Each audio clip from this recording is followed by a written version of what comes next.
حدیث رسول لایا ہوں، میں مدینے کے پھول لایا ہوں، میں حدیث رسول لایا ہوں، میں حدیث رسول لایا ہوں۔ الحمدللہ رب العالمین والصلاة والسلام علی سید الانبیاء والمرسلین، اما بعد فاعوذ باللہ من الشیطان الرجیم، بسم اللہ الرحمن الرحیم۔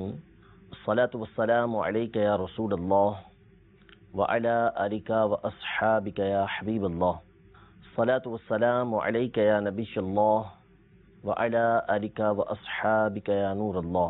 مدنی چینل کے ناظرین، الحمدللہ عز و جل سلسلہ رسول اللہ صلی اللہ تعالیٰ علیہ وسلم کی 40 احادیث میں حاضر ہیں، اور اس سلسلے میں ہم امام نووی رحمۃ اللہ تعالیٰ علیہ کی مشہور کتاب 40 نووی کے احادیث کو ذکر کر رہے ہیں۔ رسول اللہ صلی اللہ تعالیٰ علیہ وسلم کے فرامین کو سننے کی سعادت حاصل کر رہے ہیں۔ آج انشاءاللہ تبارک و تعالیٰ 90 حدیث مبارکہ سنیں گے، اس کا انشاءاللہ متن بھی سنیں گے، ترجمہ بھی، اور اس کی تشریح بھی انشاءاللہ سننے کی سعادت حاصل کریں گے۔ اولاً اس حدیث مبارکہ کو سماعت فرمائیے جو امام نووی رحمۃ اللہ تعالیٰ علیہ نے ذکر فرمائی ہے۔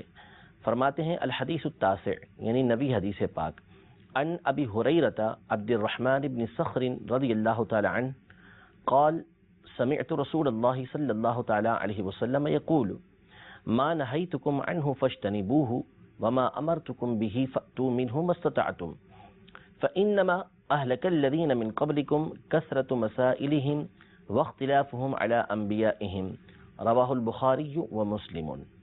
یعنی سیدنا ابو ہریرہ رضی اللہ تعالی عنہ سے مروی ہے، آپ فرماتے ہیں کہ میں نے رسول اللہ صلی اللہ تعالی علیہ وسلم کو فرماتے ہوئے سنا کہ جس چیز سے میں تم کو منع کروں تو اس سے بچو، اور جس چیز کا میں تمہیں حکم دوں تو اپنی قدرت کے مطابق اس پر عمل کرو، اس کو بجا لاؤ۔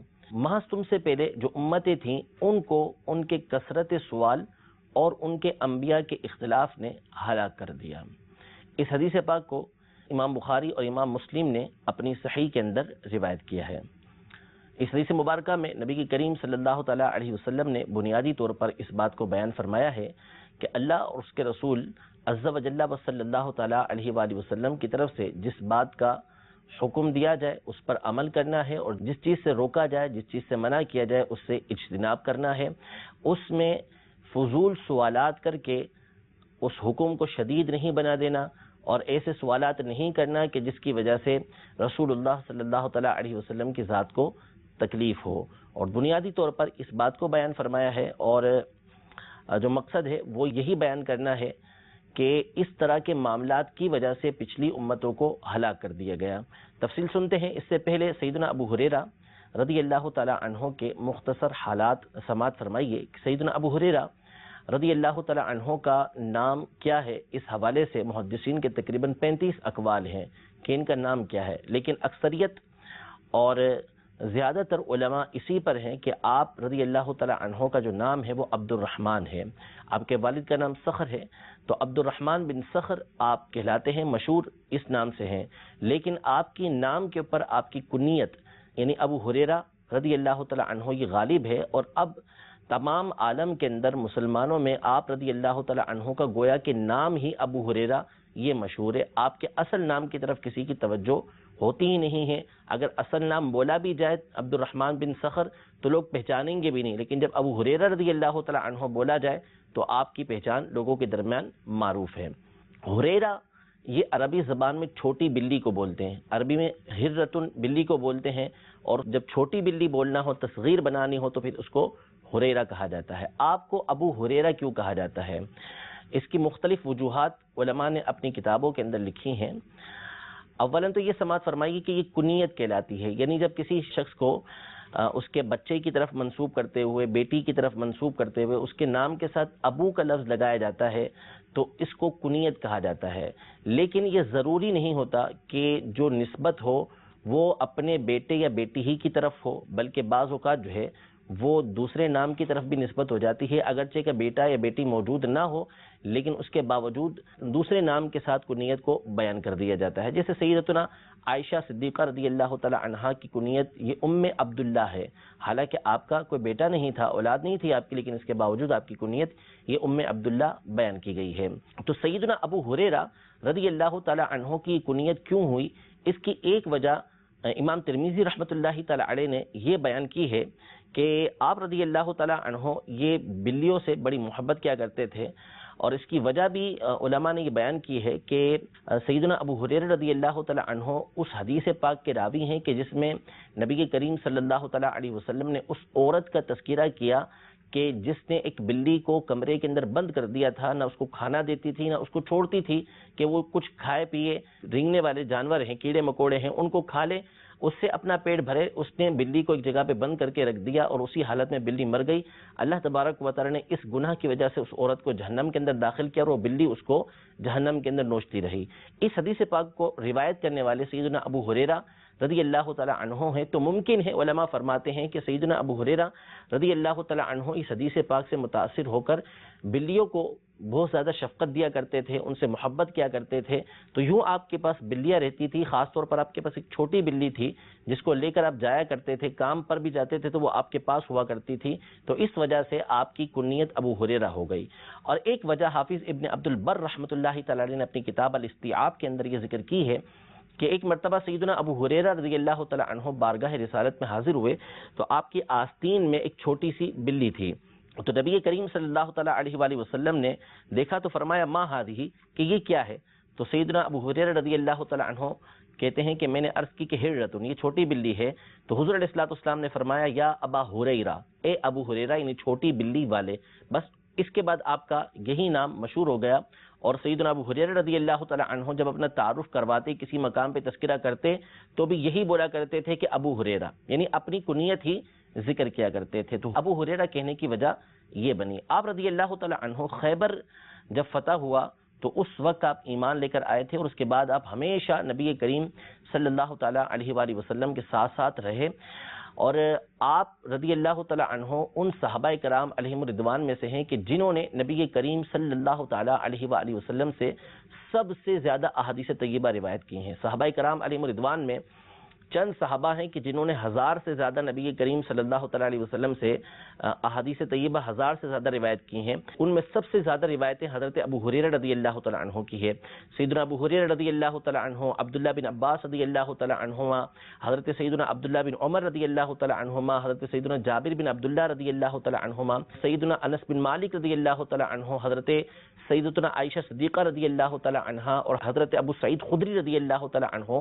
یہ وہ 7 صحابہ کرام علیہم الرضوان ہیں کہ جو سب سے زیادہ نبی کریم صلی اللہ تعالی علیہ وآلہ وسلم سے احادیث طیبہ کو روایت کرتے ہیں. اور ان میں سب سے زیادہ احادیث طیبہ حضرت ابو ہریرہ رضی اللہ تعالی عنہ نبی کریم صلی اللہ تعالی علیہ وسلم سے روایت کرتے ہیں. حالانکہ آپ رضی اللہ تعالی عنہ وہ ہیں کہ جو خیبر کے سال ایمان لے کر آئے، یعنی 3 سے 4 سال آپ رضی اللہ تعالی عنہ کو نبی کریم صلی اللہ تعالی علیہ وسلم کی صحبت ملی. لیکن صحبت ایسی تھی کہ آپ نے ان سالوں کے اندر نبی کریم صلی اللہ تعالی علیہ وسلم کو لازمی پکڑ لیا. جتنے سال آپ رہے تو حضور علیہ الصلوۃ والسلام کے ساتھ ساتھ رہتے تھے. خود آپ نے اپنی وجہ یہ بیان فرمائی، بخاری شریف کے اندر موجود ہے کہ اتنی زیادہ احادیث طیبہ آپ رضی اللہ تعالی عنہ کیسے روایت کرتے ہیں. تو آپ نے یہ وجہ بیان کی کہ انصار اور مہاجرین، ان کا معاملہ یہ تھا کہ انصار تو کھیتی باڑی کے اندر مصروف رہتے تھے، ہر وقت نبی کریم صلی اللہ تعالی علیہ وسلم کی بارگاہ میں ہر انصاری صحابی آئے ایسا نہیں ہوتا تھا، بلکہ وقتاً فوقتاً وہ آتے تھے، علم حاصل کرتے تھے، اپنے کام پر چلے جاتے تھے. اسی طرح مہاجرین جو تھے مکہ مکرمہ سے جو مدینہ منورہ آئے تھے، وہ بھی زیارت کے لیے بارگاہ رسالت کے اندر حاضر ہوا کرتے تھے، لیکن پھر اپنے کام پر چلے جاتے تھے. البتہ ابو ہریرہ وہ تو صرف پیٹ بھرنے کے ساتھ نبی کریم صلی اللہ تعالی علیہ وسلم کو لازم پکڑے ہوئے تھا، یعنی اس کو بس اتنا مل جائے کہ پیٹ بھر جائے، اس کے بعد اور کچھ نہیں چاہیے، بس نبی کریم صلی اللہ علیہ وسلم کی بارگاہ میں رہنا ہے.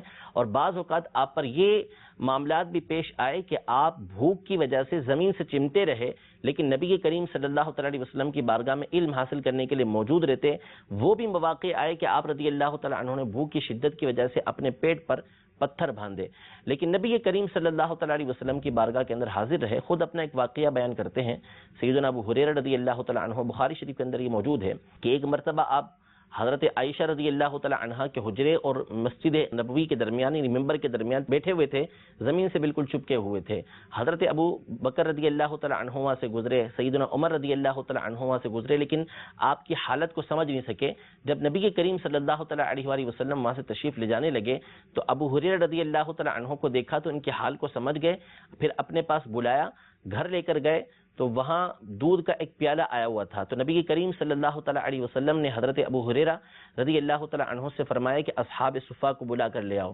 حضرت ابو ہریرہ رضی اللہ تعالیٰ عنہ کہتے ہیں کہ میرے کو دل کے اندر یہ بات پیدا ہوئی کہ کاش یہ دودھ کا پیالہ مجھے مل جاتا، کہ بہت زیادہ مجھے حاجت ہے، لیکن اب اصحاب صفہ سارے کے سارے آئیں گے تو اس میں سے میرے لیے کچھ بھی نہیں بچے گا۔ لیکن نبی کریم صلی اللہ تعالیٰ علیہ وسلم کے فرمان کی تعمیل تو ضروری تھی، لہذا گئے اور 70 کے قریب صحابہ کرام جو اصحاب صفہ تھے، جو علم حاصل کرنے کے لیے وہاں پر موجود تھے، ان کو لے کر آئے۔ نبی کریم صلی اللہ تعالیٰ علیہ وسلم کے حکم سے حضرت ابو ہریرہ رضی اللہ تعالیٰ عنہ نے ایک ایک کو وہ دودھ کا پیالہ پیش کیا۔ حضور علیہ الصلوۃ والسلام کا معجزہ تھا کہ 70 کے 70 صحابہ کرام علیہم رضوان نے وہ دودھ کے پیالے میں سے دودھ پیٹ بھر کر پیا، لیکن اس دودھ میں سے کچھ بھی کم نہیں ہوا۔ پھر وہ جو دودھ کا بچا ہوا حصہ تھا وہ حضرت ابو ہریرہ رضی اللہ تعالیٰ عنہ کو حضور علیہ الصلوۃ والسلام نے مسکرا کر پینے کا حکم دیا۔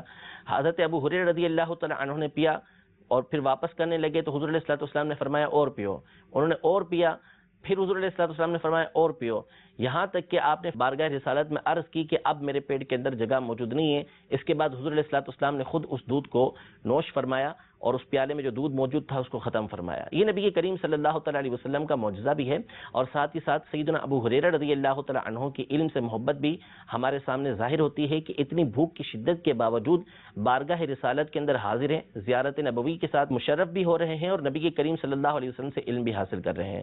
خود نبی کریم صلی اللہ تعالیٰ علیہ وآلہ وسلم نے ان کی جو حدیث پاک سے محبت ہے اس کو بیان کیا ہے۔ چنانچہ بخاری ہی کی حدیث مبارکہ ہے کہ انہوں نے نبی کریم صلی اللہ تعالیٰ علیہ وآلہ وسلم کی بارگاہ میں عرض کی کہ من اسعد الناس بشفاعتی کا یا رسول اللہ صلی اللہ تعالیٰ علیہ وسلم، قیامت کے دن آپ کی شفاعت سے سب سے زیادہ سعادت مند ہونے والا شخص کون ہوگا؟ تو نبی کریم صلی اللہ تعالیٰ علیہ وآلہ وسلم نے جواب دینے سے پہلے یہ ارشاد فرمایا کہ اے ابو ہریرہ، میرا یہی گمان تھا کہ اس بات کے بارے میں تم سے پہلے مجھ سے کوئی سوال نہیں کرے گا، اس لیے کہ میں نے تمہاری حدیث کے اوپر حرص کو دیکھا ہے۔ یعنی نبی کریم صلی اللہ تعالیٰ علیہ وآلہ وسلم نے خود حضرت ابو ہریرہ رضی اللہ تعالیٰ عنہ کی جو علم کے اوپر حرص تھی، جو یہ نبی کریم صلی اللہ علیہ وسلم سے علم حاصل کرنا چاہتے تھے، اس کو بیان کیا کہ مجھے یہی گمان تھا، یعنی مجھے معلوم تھا کہ تم سے پہلے کوئی بھی اس بارے میں سوال نہیں کرے گا، کیونکہ میں نے خود دیکھا ہے کہ تم مجھ سے علم حاصل کرنے پر حریص ہو، تم حدیث کو حاصل کرنے پر حریص ہو، تم چاہتے ہو کہ تمہیں علم حاصل ہو۔ یہ نبی کریم صلی اللہ تعالیٰ علیہ وسلم کے فرمان کا خلاصہ ہے، جس سے معلوم ہوتا ہے کہ ابو ہریرہ رضی اللہ تعالیٰ عنہ نے اتنی زیادہ حدیثیں کیوں روایت کی۔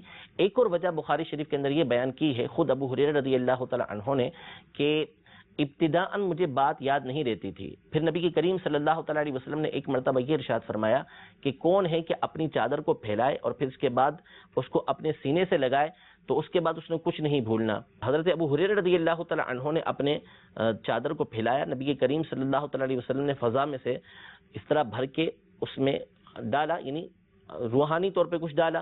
حضرت ابو ہریرہ رضی اللہ تعالیٰ عنہ نے اس چادر کو اپنے سینے سے لگایا۔ آپ فرماتے ہیں کہ اس کے بعد جو کچھ نبی کریم صلی اللہ تعالیٰ علیہ وسلم سے سنا وہ کبھی میں بھولا نہیں ہوں۔ تو ان تمام باتوں کو سامنے رکھتے ہوئے سیدنا ابو ہریرہ رضی اللہ تعالیٰ عنہ کی اتنی زیادہ احادیث طیبہ بیان کرنے کی وجہ ہمارے سامنے آتی ہے کہ حافظہ مضبوط، نبی کریم صلی اللہ تعالیٰ علیہ وسلم کی بارگاہ میں مستقل رہنا اور جو کچھ نبی کریم صلی اللہ تعالیٰ علیہ وسلم فرمائے اس کو حاصل کرنے پر حریص ہونا، اس کو حاصل کرنے کے لیے ہر وقت مستعد رہنا، یہ سیدنا ابو ہریرہ رضی اللہ تعالیٰ عنہ کی بنیادی خصوصیات تھیں۔ آپ فرماتے ہیں کہ میں نے رسول اللہ صلی اللہ تعالیٰ علیہ وآلہ وسلم کو فرماتے ہوئے سنا کہ ما نہیتکم عنہ فاجتنبوا، کہ جس چیز سے میں تمہیں منع کروں اس سے بچو، اور جس چیز کا میں تمہیں حکم دوں اس کو بجا لاؤ جتنی تم طاقت رکھتے ہو۔ اس حدیث کا جو سیاق و سباق ہے، یہ کیوں اس طرح نبی کریم صلی اللہ تعالیٰ علیہ وآلہ وسلم نے بیان فرمایا، اس کو مسلم شریف میں یہ بیان کیا ہے کہ نبی کریم صلی اللہ تعالی علیہ وسلم نے یہ خطبہ ارشاد فرمایا کہ اے لوگو حج ادا کرو.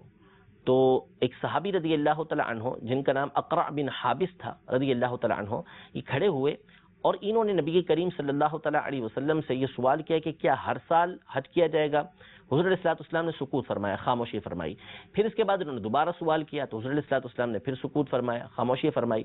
پھر تیسری بار سوال کیا تو حضور علیہ السلام نے ارشاد فرمایا کہ حج ادا کرو. اگر میں کہہ دیتا کہ ہر سال ادا کرو تو تمہیں ہر سال ادا کرنا پڑتا، تم مجھے چھوڑ دو. جو میں تمہیں حکم دے رہا ہوں اس پر عمل کرو، جس چیز سے تمہیں منع کر رہا ہوں اس سے بچو، اور جس چیز کا حکم دے رہا ہوں جتنا تم عمل کر سکتے ہو اتنا عمل کرو. تو چونکہ یہاں پر سیدنا اقرع بن حابس رضی اللہ تعالی عنہ نے ایک سوال کیا تھا کہ کیا ہر سال حج ادا کرنا ضروری ہے، تو اس پر نبی کریم صلی اللہ تعالی علیہ وسلم نے خاص طور پہ تنبیہ فرمائی کہ اگر میں ہاں کہہ دیتا تو اس صورت میں ہر سال تمہیں حج کرنا پڑتا، لہذا جتنا میں نے حکم دیا ہے اس پر عمل کرو، اپنی طاقت کے مطابق اس پر عمل کرو. اس حدیث پاک میں دو باتیں بیان کی ہیں ابتدا کے اندر. ایک تو یہ کہ جس چیز سے میں نے منع کیا اس سے بچو، اور جس چیز کا میں نے حکم دیا ہے اس پر اپنی طاقت کے مطابق عمل کرو. یعنی عمل کا بھی حکم ہے اور بعض چیزوں میں ممانعت کا بھی حکم ہے.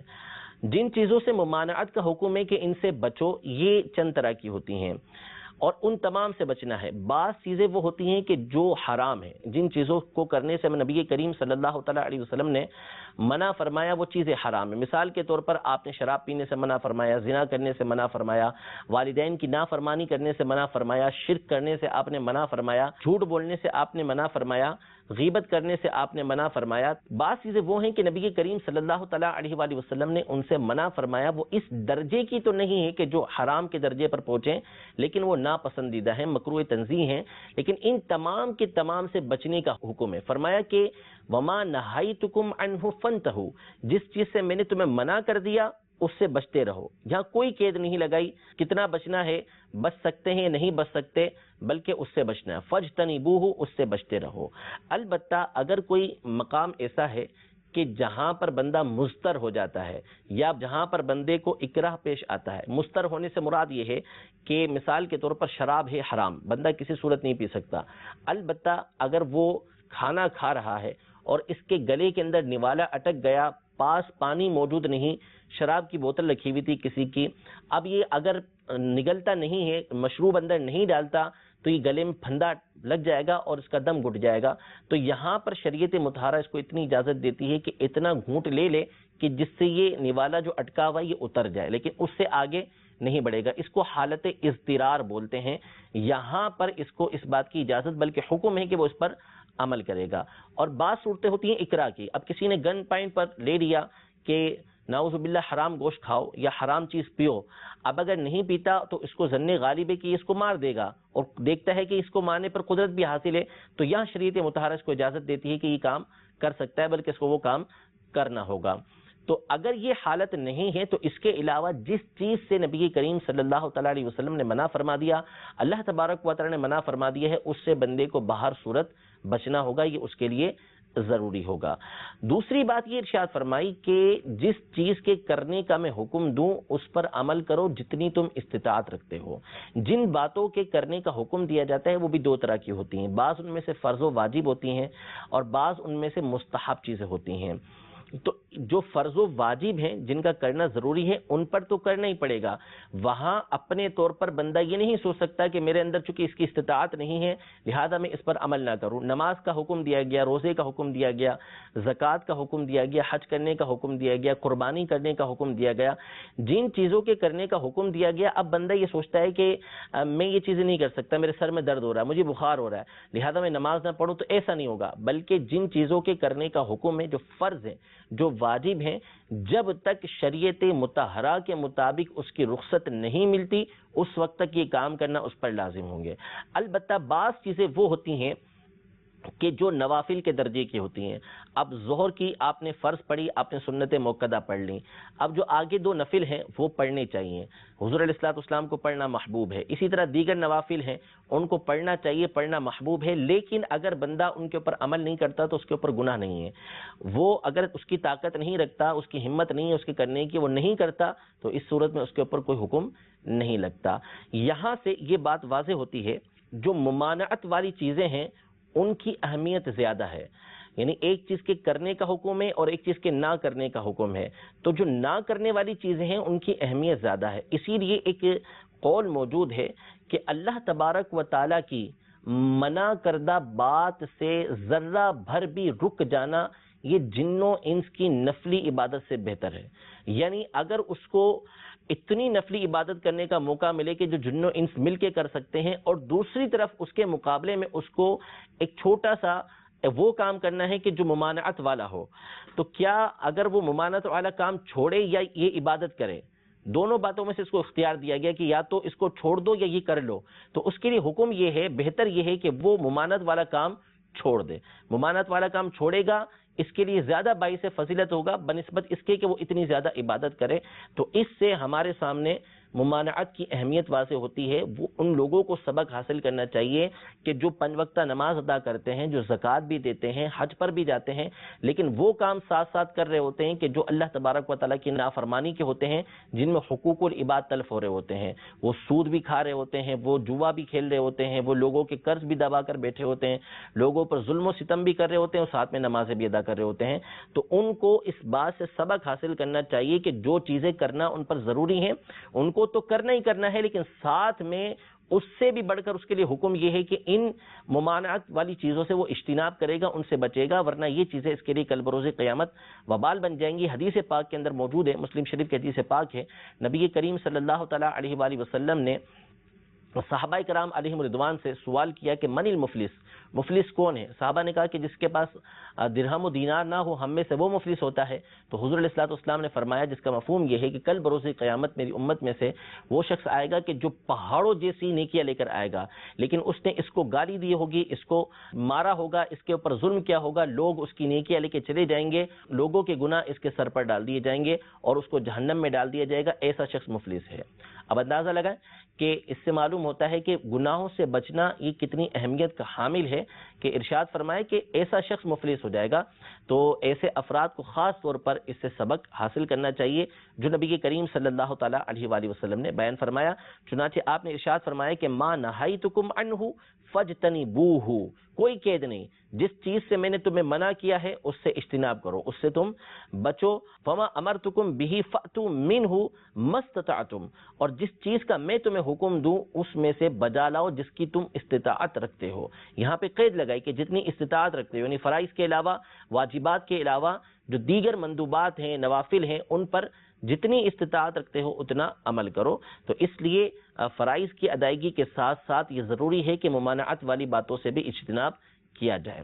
پھر آگے نبی کریم صلی اللہ تعالیٰ علیہ وآلہ وسلم نے، کیونکہ ایک سوال ہوا تھا آپ علیہ الصلوۃ والسلام سے، اقرا بن حابس رضی اللہ تعالیٰ عنہ نے آپ سے سوال کیا کہ ہر سال ہم پر حج ضروری ہے، تو آپ علیہ الصلوۃ والسلام نے فرمایا کہ جتنا میں نے تمہیں حکم دیا ہے اس پر عمل کرو، یعنی اب فضول سوالات نہ کرو، ایسے سوالات کہ جس کی وجہ سے تمہارے لیے مشکل سامنے آ سکے۔ کہ تم سے پہلے کی جو امتیں تھیں ان کے ہلاک ہونے کا ایک سبب ہی یہ تھا کہ انہوں نے اپنے انبیاء کرام علیہم السلام سے کثرت سے سوال کیے اور اپنے انبیاء کرام علیہم السلام کی نافرمانی کی، اس کی وجہ سے ایسی امتوں کو ہلاک کر دیا گیا، ہلاک ہونے کا سبب یہ بنا۔ اب یہاں پر چند باتیں ہیں کہ حضور علیہ الصلوۃ والسلام نے اس حدیث مبارکہ میں پچھلی امتوں کا ایک تو تذکرہ کیا کہ پچھلی امتوں کے ہلاک ہونے کا سبب ان کا اپنے انبیاء کرام علیہم السلام سے کثرت کے ساتھ سوال کرنا، یہ ایک سبب بنا۔ تو کیا سوال کرنا، یعنی جو ہم کوشچن کرتے ہیں، یہ ممنوع ہے، ناپسندیدہ ہے؟ شریعت مطہرہ کو یہ مطلوب نہیں ہے، شریعت مطہرہ یہ نہیں چاہتی کہ لوگ سوالات کریں، ہرگز ایسا نہیں۔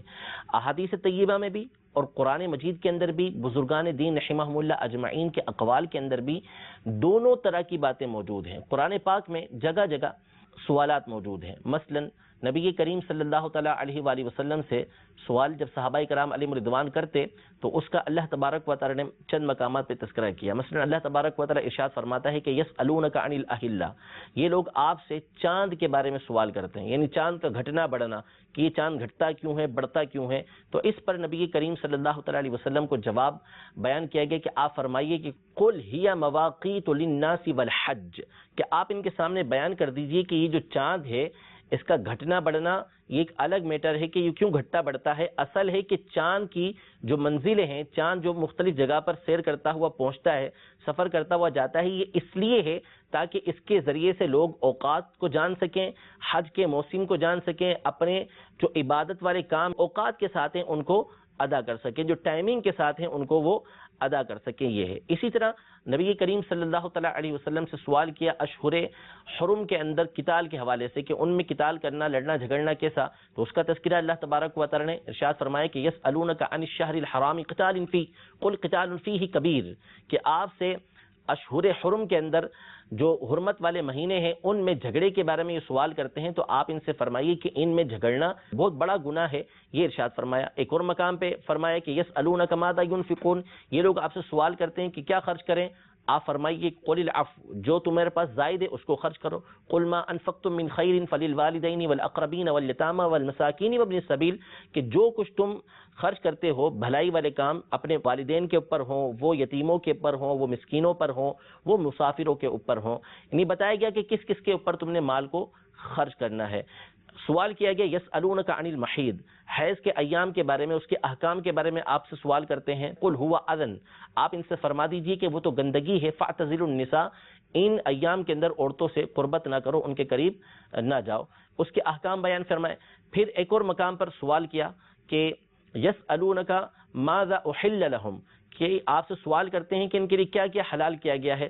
فرمائیے احل لكم الطیبات وما علمتم من الجوارح مکلبین تعلمونہن مما علمکم اللہ، کہ ان کے لیے وہ حلال کیا گیا ہے جو پاکیزہ چیزیں ہیں، اور جو تم شکاری کتے کو سکھاتے ہو اور وہ شکار کر کے آتا ہے ان چیزوں میں سے کہ جو اللہ تبارک و تعالی نے تمہیں سکھائی ہیں، وہ تمہارے لیے حلال کی گئی ہیں.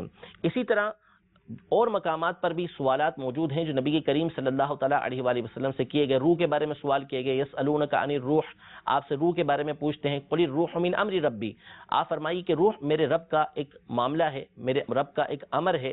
اس کے بارے میں وضاحت نبی کریم صلی اللہ تعالیٰ علیہ وسلم نے بیان نہیں فرمائی. آپ سے سیدنا ذوالقرنین رضی اللہ تعالیٰ عنہ کے بارے میں سوال ہوا. یسألونک عن ذی القرنین، کہ آپ سے یہ ذوالقرنین کے بارے میں سوال کرتے ہیں تو آپ فرمائیے کہ ان کا تذکرہ تمہارے سامنے کروں گا. آپ سے قیامت کے بارے میں سوال ہوئے تو آپ نے فرمایا کہ لا تأتیکم الا بغتہ، یہ قیامت جو ہے وہ اچانک آئے گی، اس کا علم تمہیں نہیں بتایا جا سکتا. تو قرآن پاک کے اندر نبی کریم صلی اللہ تعالیٰ علیہ وآلہ وسلم سے جو سوالات کیے گئے ہیں ان کا جگہ جگہ اللہ تبارک و تعالیٰ نے تذکرہ فرمایا. فرشتوں نے اللہ تبارک و تعالیٰ سے سوال کیا تھا حضرت آدم علیہ السلام کی پیدائش کے وقت، اس کا تذکرہ موجود ہے.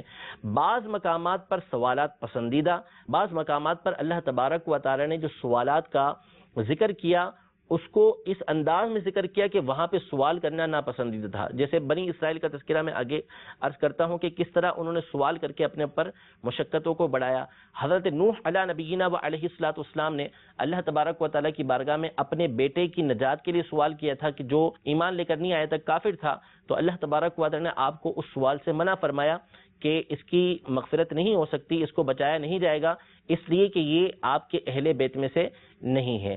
تو بعض مقامات پر اللہ تبارک و تعالی نے سوال کا جو تذکرہ فرمایا اس کا انداز وہ ہے کہ جس میں سوال کی اہمیت واضح ہوتی ہے، اس کو پسندیدہ قرار دیا گیا ہے. اور بعض مقامات پر جو سوال کا تذکرہ کیا وہ ایسا ہے کہ جس انداز سے معلوم ہوتا ہے کہ وہ ناپسندیدہ ہے. اسی طرح احادیث طیبہ کے اندر بھی نبی کریم صلی اللہ تعالیٰ علیہ وسلم کی مختلف حدیثیں موجود ہیں. مثلا بخاری شریف کے اندر موجود ہے، نبی کریم صلی اللہ تعالیٰ علیہ وسلم نے ارشاد فرمایا کہ ان اللہ کرہ لکم ثلاث، اللہ تبارک و تعالیٰ تمہارے لیے تین چیزوں کو ناپسند کرتا ہے. قیل و قال و کثرت السوال و اضاعت المال، یعنی قیل و قال کرنا، فضول گفتگو کرنا، اور کثرت سے سوال کرنا، کوشچن کرنا، اور مال کو ضائع کرنا. اس حدیث پاک میں کثرت سوال کو ناپسند فرمایا. ایک اور حدیث مبارکہ کے اندر موجود ہے کہ نبی کریم صلی اللہ تعالیٰ علیہ وآلہ وسلم نے جو اغلوطات ہوتے ہیں، یعنی ایسے سوالات کے جس کے ذریعے سے سامنے والے کو عاجز کرنا مقصد ہو، ان سوالات سے آپ علیہ الصلوۃ والسلام نے منع فرمایا. لیکن اس کے برعکس دیگر احادیث طیبہ موجود ہیں. چنانچہ حلیۃ الاولیاء کے اندر حضرت علی رضی اللہ تعالی عنہ سے مروی ہے کہ فرمایا کہ العلم خزائن، یعنی علم جو ہے یہ خزانے ہیں، ومفاتیحها السؤال، اور خزانوں کی جو چابی ہے، یعنی علم کے خزانوں کی جو چابی ہے وہ سوال کرنا ہے. فاسألوا یرحمکم اللہ، یعنی سوال کرو اللہ تم پر رحم کرے. فَإِنَّهُ يُجَرُ فِيهِ أَرْبَعَةٌ، کیونکہ سوال ایک کرتا ہے لیکن اس میں 4 بندوں کو اجر دیا جاتا ہے، 4 بندوں کو ثواب دیا جاتا ہے. السائل، سوال کرنے والا، المعلم، جو اس سوال کا جواب دے رہا ہے، والمستمتع، تیسرا وہ کہ جو اس سوال کو توجہ کے ساتھ سن رہا ہے، والسامع والمحب لهم، اور چوتھا وہ شخص کہ جو ان سوال جواب کرنے کو پسند کر رہا ہے. یعنی 4 بندوں کو اللہ تبارک و تعالیٰ ایک سوال کرنے والے کے بدلے میں ثواب عطا فرماتا ہے. خود سوال کرنے والے کو اگر وہ اچھی نیت کے ساتھ کرے، خود معلم کو کہ وہ اللہ تبارک و تعالیٰ کی رضا کے لیے اس کو جواب دے، توجہ کے ساتھ بندہ سن رہا ہے تو اچھی نیت کی وجہ سے اس کو بھی ثواب ملے گا. اور جو ان چیزوں کو پسند کر رہا ہے کہ علم کی بات عام ہو رہی ہے، اللہ تبارک و تعالیٰ کے احکام کو بیان کیا جا رہا ہے، اس کو بھی اللہ تبارک و تعالیٰ ثواب عطا فرمائے گا. حضرت ابن عمر رضی اللہ تعالیٰ عنہ کی حدیث مبارکہ جو طبرانی شریف کے اندر بھی ہے اور شعب الایمان میں امام بیہقی رحمۃ اللہ تعالیٰ علیہ نے بھی روایت کی ہے، جس کے الفاظ یہ ہیں کہ رسول اللہ صلی اللہ تعالیٰ علیہ وآلہ وسلم نے ارشاد فرمایا کہ حسن السؤال نصف العلم، اچھے انداز میں سوال کرنا یہ آدھا علم ہے. یعنی بندہ اگر اچھے انداز میں سوال کرتا ہے، سوال ایسا ہوتا ہے کہ جس کی وجہ سے لوگوں کو فائدہ حاصل ہوتا ہے، وہ سوال ایسا ہے کہ جو سب کے لیے مفید ہے، تو یہ سوال آدھا علم ہے. کیونکہ جب وہ سوال کرے گا تو اس کے سوال کی وجہ سے جو جواب دینے والا ہے وہ جواب دے گا، تو یہ سوال گویا کہ اس کا آدھا علم تھا کہ جس کی وجہ سے دوسرا آدھا علم جواب دینے والے نے بیان کیا. اسی طرح نبی کریم صلی اللہ تعالیٰ علیہ وآلہ وسلم نے ارشاد فرمایا حیاتی خیر لکم و مماتی خیر لکم، میرا دنیا میں تشریف فرما رہنا یہ بھی تمہارے لیے بہتر ہے. حیاتی خیر لکم و مماتی خیر لکم، اور میرا دنیا سے پردہ فرما جانا یہ بھی تمہارے لیے بہتر ہے. دنیا میں تشریف فرما رہنا اس لیے تمہارے لیے بہتر ہے کہ تم سوال کرتے ہو اور تمہارے سوال کا جواب دیا جاتا ہے، مسائل پوچھتے ہو تمہارے مسائل کا جواب دیا جاتا ہے. اور دنیا سے پردہ فرما جانا اس لیے بہتر ہے کہ میں قبر میں تمہارے لیے استغفار کرتا رہوں گا. یہ مفہوم حدیث مسند بزار کا، جس میں نبی کریم صلی اللہ تعالیٰ علیہ وسلم نے اس بات کو بیان فرمایا.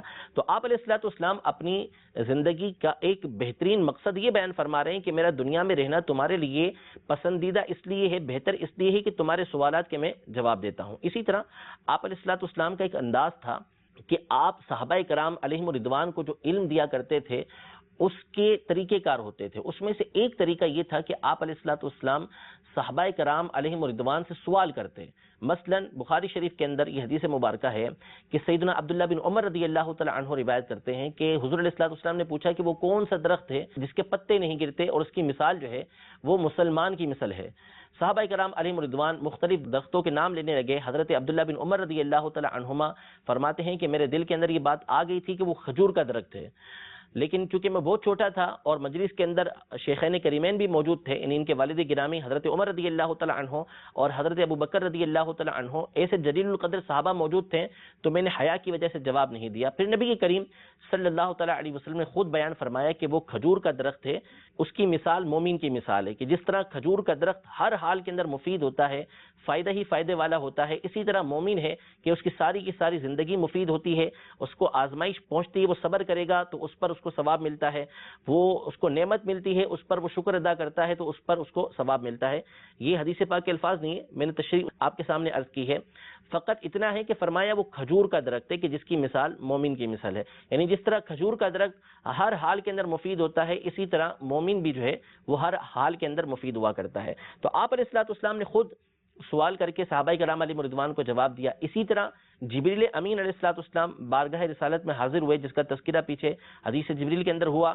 تو جبریل امین علیہ الصلوۃ والسلام نے فقط سوال کیے، جواب کوئی نہیں دیا، لیکن اس کے باوجود نبی کریم صلی اللہ تعالیٰ علیہ وآلہ وسلم نے یہ ارشاد فرمایا کہ ھذا جبریل جاءکم یعلمکم دینکم، یہ جبریل تھے جو تمہارے پاس تمہیں تمہارا دین سکھانے کے لیے آئے تھے. حضور علیہ الصلوۃ والسلام نے ان کے سوالات کو دین قرار دیا کہ وہ سوالات کر رہے ہیں، حضور علیہ الصلوۃ والسلام جواب دے رہے ہیں، یہ دین ہے.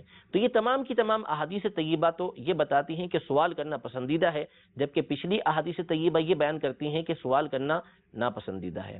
اس کی کیا وجہ ہے؟ اس کے بارے میں علماء نے تفصیل بیان کی ہے کہ کون سا سوال پسندیدہ ہے اور کون سا سوال ناپسندیدہ ہے. ایک دو باتیں عرض کرتا ہوں، باقی انشاءاللہ تبارک و تعالی اگلے سلسلے کے اندر میں بیان کرنے کی عرض کروں گا. اصل یہ ہے کہ سوال کی نوعیت کو دیکھا جائے گا کہ سوال جو کیا جا رہا ہے اس کی نوعیت کیا ہے، اس سوال کا مقصد کیا ہے، سوال کس سے کیا جا رہا ہے اور کیوں کیا جا رہا ہے. یہ تمام باتیں دیکھی جائیں گی اگر سوال کا مقصد ہے کسی دینی شرعی مسئلے کا حکم معلوم کرنا کہ یہ معاملہ میرے ساتھ پیش آیا ہے تو میں اس حوالے سے یہ پوچھنا چاہتا ہوں کہ اگر اس طرح کا جو معاملہ میرے ساتھ پیش آیا ہے اس میں مجھے کیا کرنا ہے. سوال اس لیے کیا کہ کوئی اشکال وارد ہوا ہے, کوئی بات بیان کی گئی لیکن وہ مجھے سمجھ یوں نہیں آ رہی کہ دوسری طرف دوسری بات موجود ہے, تو اب اس کی تفہیم کے لیے, اس کو سمجھنے کے لیے سوال کیا تو بھی پسندیدہ ہے. حضرت عائشہ رضی اللہ تعالی عنہا کا عمل جو ہے یہ ذکر کیا ہے. خدا فرماتی ہیں کہ جب مجھے کوئی چیز سمجھ نہیں آتی تھی تو میرے بارگاہ رسالت کے اندر رجوع کرتی تھی یہاں تک کہ وہ بات میں سمجھ لیتی تھی. چنانچہ نبی کریم صلی اللہ علیہ وسلم نے ایک مرتبہ یہ بات بیان فرمائی کہ جس کا حساب لیا گیا وہ ہلاک ہو گیا. تو میں نے بارگاہ رسالت کے اندر عرض کی کہ قرآن پاک میں تو اللہ تبارک و تعالیٰ یہ ارشاد فرماتا ہے کہ فَأَمَّا مَنْ أُوتِيَ كِتَابَهُ بِيَمِينِهِ فَسَوْفَ يُحَاسَبُ حِسَابًا يَسِيرًا, کہ جس کے سیدھے ہاتھ میں نامہ اعمال دیا گیا اس کا تو بالکل آرام سے آسان سا اس کا حساب لیا جائے گا. تو جب اس کا آسان حساب لیا جائے گا اس کے بعد وہ اپنے جنتی جو گھر والے ہوں گے ان کی طرف چلا جائے گا. اور آپ یہ ارشاد فرما رہے ہیں کہ جس کا حساب لیا گیا وہ ہلاک ہو گیا.